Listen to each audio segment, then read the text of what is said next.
In the days of calm, the Jaredite nation was on the edge. Prophets flooded the land, warning that destruction would come if the people didn't repent, if they didn't turn back to God and stop their wickedness. This is found in Ether, chapter 11. But most of the people wouldn't listen. They turned against these prophets, and the prophets had to run for their lives, finding protection with King Calm. Now Calm actually listened to them. Because of that, God blessed him for the rest of his life.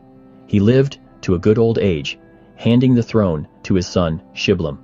But right away, Shiblam's brother rebelled, and the whole land was thrown into war. It gets worse. Shiblam's brother went after the prophets, killing anyone who spoke about the people's destruction, and just like the prophets had said, disaster struck. The land was cursed, and destruction swept through, so extreme that their bones would become like heaps of dirt. Still, the people didn't listen. Secret societies, wickedness, wars, and famines raged everywhere. These were dark days, the worst the Jaredites had ever seen. But even then, some started to repent.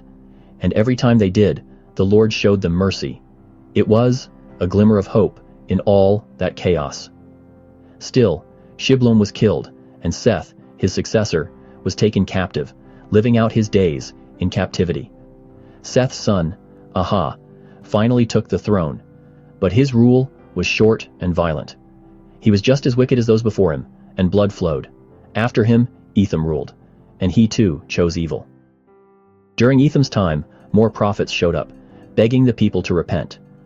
They warned of total destruction, but their words fell on deaf ears. The people just hardened their hearts. The prophets could only mourn and eventually left. Etham lived out his days in wickedness, then passed the throne to Moron. Moron also did evil, and secret combinations rose up again. A mighty man led a rebellion, splitting the kingdom. Moron fought back and regained control for a time, but another mighty man, a descendant of Jared's brother, rose up and took the kingdom for himself. Moron was captured, living the rest of his life as a prisoner. He fathered Coriantor, who also lived in captivity.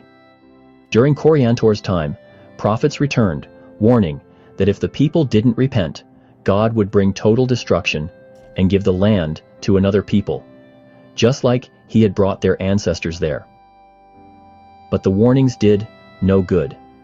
The people, caught up in secret societies and wickedness, rejected every word. Coriantor had a son named Ether, and then passed away, in captivity, like so many before him. And that's the tragic spiral of the Jaredites in Ether 11. A warning and a lesson for all of us.